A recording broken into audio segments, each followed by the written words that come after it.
Okay. Welcome, guys. As Independence Day approaches, it is very necessary to bring up the topic of freedom. And since Tutor here is all about learning, we're going to look at freedom in education.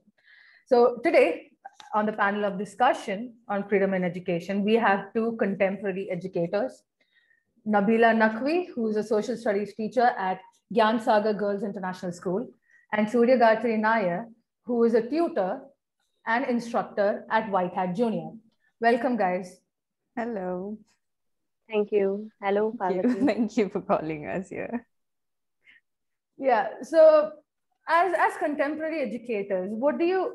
I mean, you guys must deal with students every day, day in and day out, and look at the curriculum. And was there any point in your life as a teacher that you felt something could have been better in the curriculum? Like, something is lacking that could make student lives easier, and even your lives as instructors easier. Okay, so I think that education must be free for all, first of all, because as you know, we have divided it in sections and we are not focusing on practical learning, which is creating a barrier for the students and the teachers too. And I think education is the freedom to think for oneself, which most of the countries are lacking. And especially when I talk about India, then you know very well that we are having different state levels education, even like each state is having different education system, different publications, and different sort of like courses. So I think we are lacking in freedom somewhere. Yeah, I totally agree with Nabila. The fact that I never liked till now is like we are only focusing on theory. It's just theoretical knowledge. Students, or when we were also, studying, we all we knew is like what is there in the book. We don't know what is happening outside the world. So there should be something like practical knowledge. We should know what is exactly happening outside rather than only focusing towards what is there in the book. That's it. So that is what I believe, like students should get the practical knowledge, what is exactly happening, rather than only focusing on the theory part. So, Surya Gayatri, interesting that you kind of agree to this point, since you are working at White Hat Junior, which is, mostly coding classes. So, it is already a very practical oriented course. What more scope is there for, practical Okay, learning here? so the fun fact there is like we are not only focusing on the theory. It's not, there is no theory related there. So students are able to learn. So I'm taking classes from 6th to 10th. So when we were in 6th standard, we never know what we have to do in future or what exactly we have to do. But this time they are getting practically like nowadays, if you see the students, they literally spend more time on their phone. What actually they do is they are wasting their time playing in phone instead, if they focus on how exactly that is made. So that is something that is being focused here, and they are being given the basics to how exactly they can work on that or how exactly that is made. So they're getting a practical knowledge on how that is made, and maybe they can come up with their own creativity and make something. So that is So, one thing. Nabila, as a social studies teacher, how do you think Hmm. you can teach social studies or social sciences in a practical way? I think we can have some like instead of fully focusing on theoretical part, we should show them, and we should have animated videos. Like if we are teaching geography, when I talk about geography, teaching solar system, about the Earth, universe, planets, and all that, then we should have animated videos for that, so that they feel it. You know, we should have videos. We should have some people, astronauts, so that they can catch it up and they can go in deepness, not totally based on the theoretical part. Plus, I would like that education should be like that. We should focus on practical learning, like we should have critical thinking questions, first of all, then problem solving questions, then we should develop leadership skills among students, good communication. That is really very, very important. And when we talk about social studies, actually what happens, we just teach, we just go, And we normally, it happens that we don't tell the scope of in the field of social studies, and it just goes out like that only. So we should focus on that. So, considering how this discussion is about freedom in education, how do you think practical learning would impact that? Like giving them a practical knowledge of a particular subject, how will that make education more free? Or, like, free up the choices for students? How do you think that happens, the relation? See, practical learning, it develops skills. And when we talk about theory, then it's just mugging up the things and nothing else. They will learn it by heart, and they will write and they will forget about it. But when we talk about practical education, it develops skills, and skills help throughout our life. And plus, we don't forget skills. But when we talk about theory part, we learn and we forget that. True. So they'll get the better understanding on what they want to learn rather than we forcing them. So right now in India, especially in India, what is happening from first standard till 12th standard, they are being forced to learn all the subjects. Especially few of the students don't like physics, chemistry, or the complete science, or maybe social science, but they are being forced to study that. Instead, if they are getting a choice to learn that they want to learn or they would like to, so I think practical knowledge is really, it is the important role in their life that has to be brought back or should be implemented. So, do you think that if people know how it works in practically, say if somebody understands the complete applications or even the basic level applications of a concept in physics, would they be able to make better choices, whether, like, decide whether they like the subject, or if it's something they want to do or not? Would that is that an angle in freedom in education? Can be. I do think it can be, and it will be, because if they are thinking about it, they are going in deepness, and definitely they will have ideas about it, and they will come up with good ideas. And even maybe we might be having some good, career perspectives in the future. They can change the world. That is what I believe. Nowadays Yeah, all exactly. have that much of capabilities and skills inside them, which they are not getting the correct path or correct direction to bring them it out. So I think it can really help. Okay, so far in terms of freedom, we were talking about the freedom of choosing the subjects. Is there any other aspect of freedom that we can bring in the education system? I think, first of all, the barrier which most of the people face, it's because of the lack of money. And education must be free for all, because some people who are rich, they are able to afford it. Good universities, good schools, good education, international education. But the people who are poor, I don't think that that's their fault if they are poor. So like, I mean to say that in short, that it should become a fundamental right that education should be free for all. So Rather than that keeping will it as become a a, business. yeah, exactly. A common,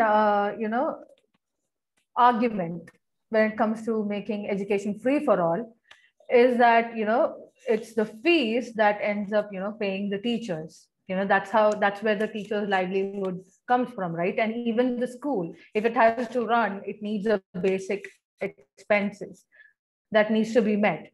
So that said, a lot of schools in Germany, in countries like Germany and Finland, if you see, education is free for their natives and people from who are coming from outside. So what do you think India is lacking, or any other country, outside of Europe, that's lacking in terms of this? And if we make education free, what about the teachers? What about the school ka expenses? How will they be met? Okay, so I think government should spend more on education in India because it's a need of the hour. Plus, teachers.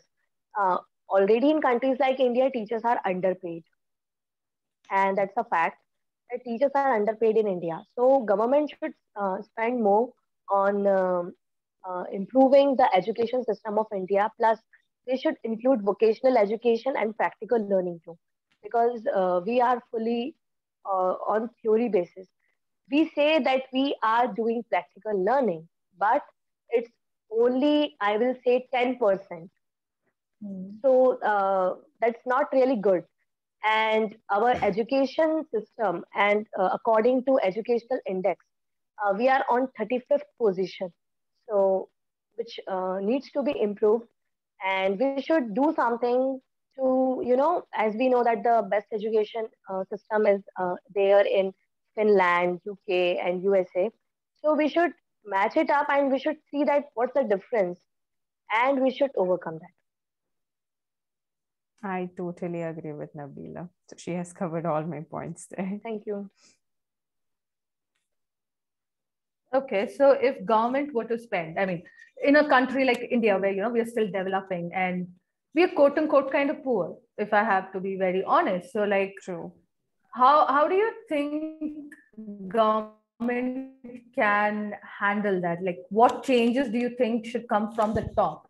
From administration point of view itself, that can make education more accessible and give students more freedom of choice. So I think like, they should actually see from a student's perspective what exactly they need, based on which they can provide the practically or maybe the resources that is actually needed, rather than dumping everything. So I'm an engineer. So in 4 years of engineering, I have learned like almost all the languages, which I don't remember at all. Like all the languages like C, C++, Java, JavaScript. I don't know almost all the languages. Instead of focusing in one particular thing, there's been focused on all the languages. Instead, what they can do is they have to choose, like they have to know what the students want. Based on that, they have to take a decision instead of forcing them to take something that the students don't want to. That is what I think so.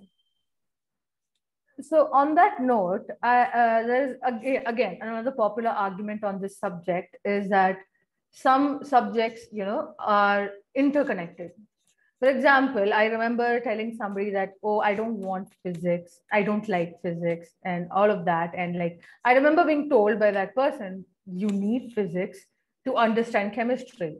And so, what about subjects like that? What if a person loves chemistry, like myself?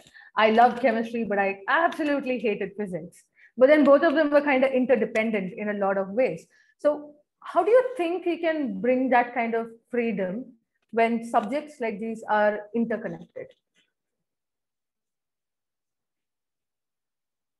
Okay, so I think we can make links between the subjects, and we can make a link, a chain type of thing, and then we should bifurcate the topics according to that. And in that way, I think both the subjects can be achieved, because I don't think that if someone is interested in physics, then maybe if that topics are same in chemistry, as I'm a commerce student, so I don't have any clues about chemistry and physics. But it's totally my views that if you are some person is interested in physics, then definitely if it is connected with chemistry, then somehow a person is interested in chemistry also.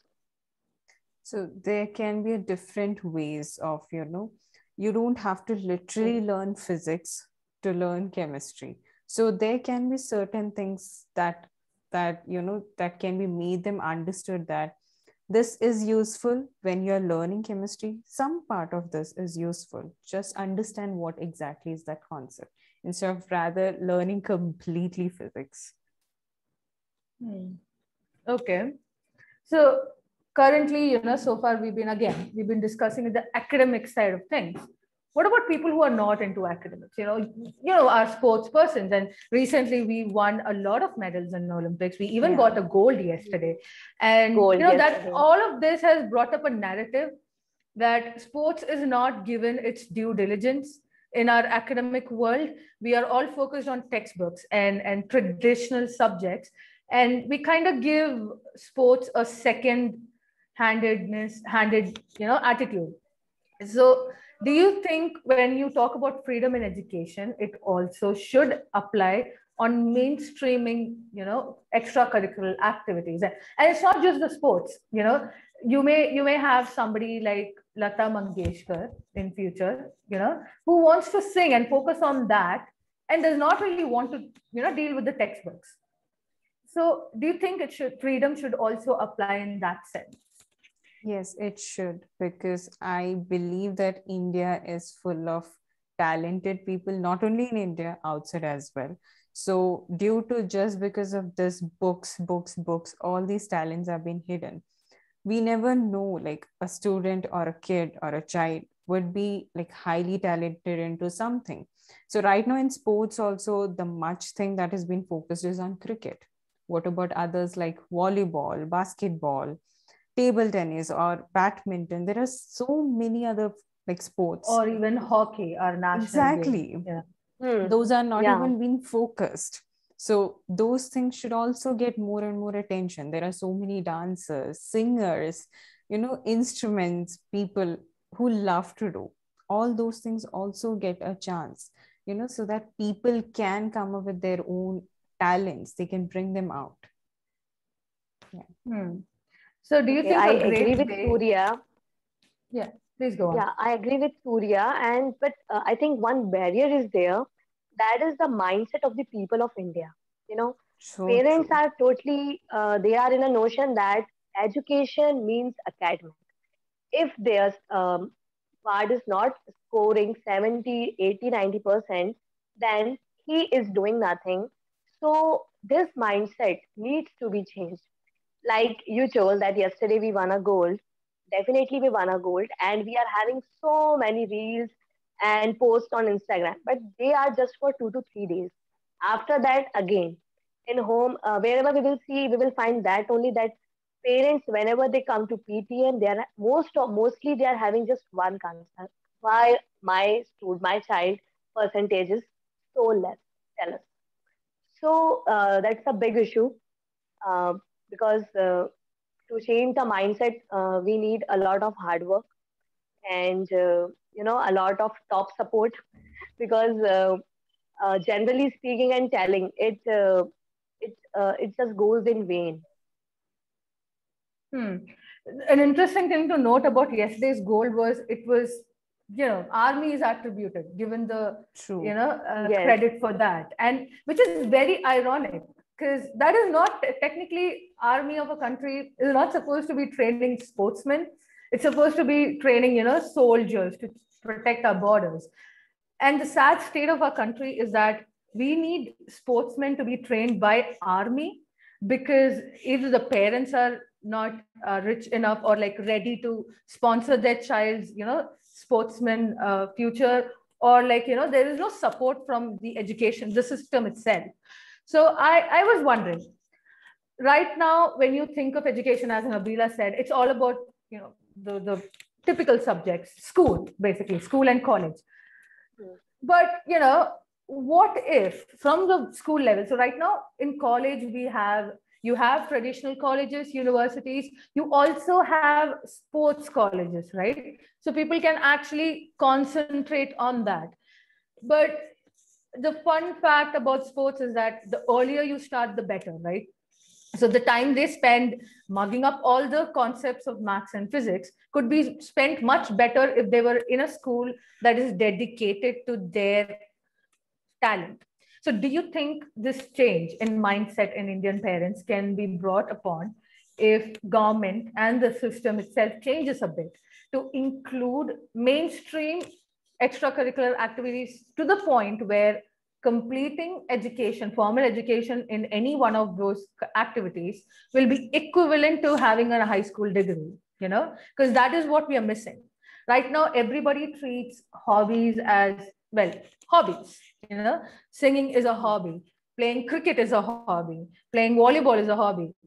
And those who are really interested, they go for college. But then by then, you know, no offense to, no, it's not ageism, but then technically they've lost the prime of their youth, you know. And that is one interesting thing to see outside of India. While they don't have dedicated schools for these things, they treat it much better.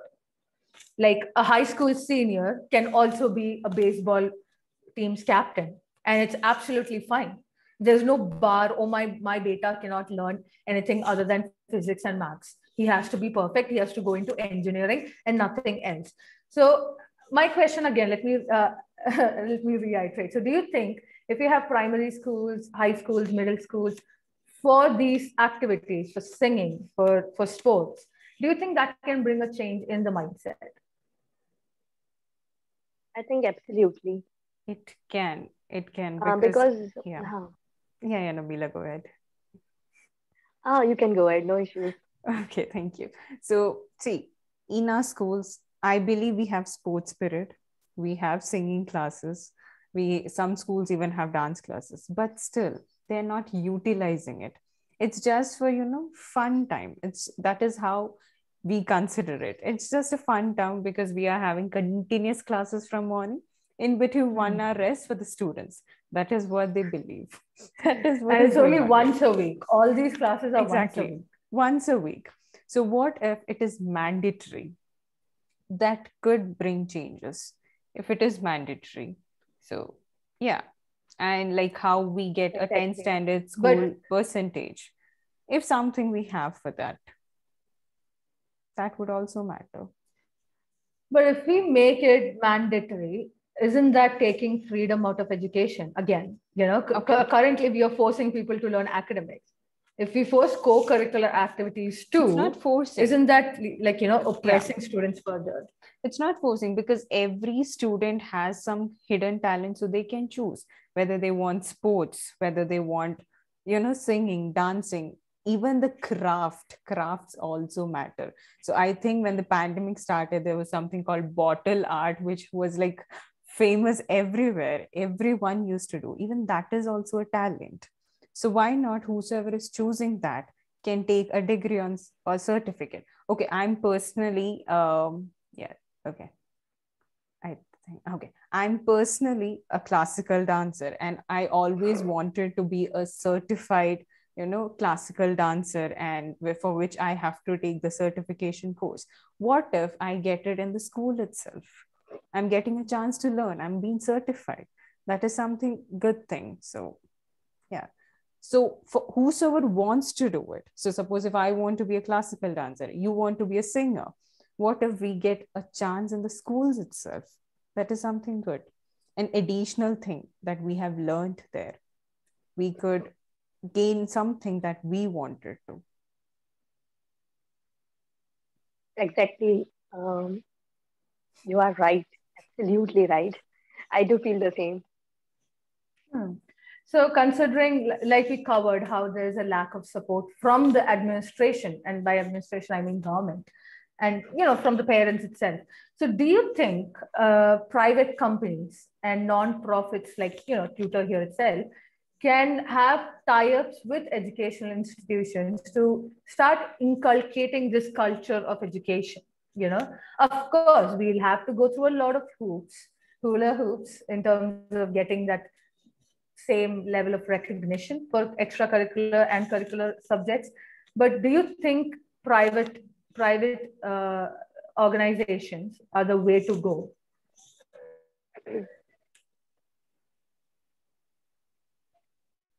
I think it depends from institute to institute, that what are their exactly needs. They are in a full notion to spread education only, or they are focused for business point of view only. They are taking education as a business, or they are taking education as a service. So it depends on that. Okay. And if they are getting the moral support, yes.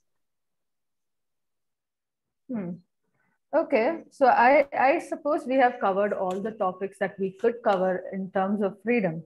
It is obvious at the end of this discussion that education system, a change in education system is a teamwork. It cannot be done just by the educators. It cannot be done because students want it. It obviously cannot be done because parents want it, which is less likely. It needs to be a collective effort from the government, from the administration, from private organizations, educational institutions, teachers, students, parents, everybody. And at the center of it all, student needs. That is what we need to center on as a country, as a world. So with this discussion, I hope that all of us have been able to think a bit more about the current state of education and why freedom is important, and like why curricular and extracurricular activities should not be called those. They should all be subjects. Why freedom should start from equality in subjects and equality in terms of access to education. Thank you so much, Nabila. Thank you so much, Surya, for joining us with this discussion. And thank you guys for tuning into this. And I'll see you guys next time. Thank you so much. Thanks, Bye-bye. Parvati. Thank you so much. Bye-bye. Bye-bye.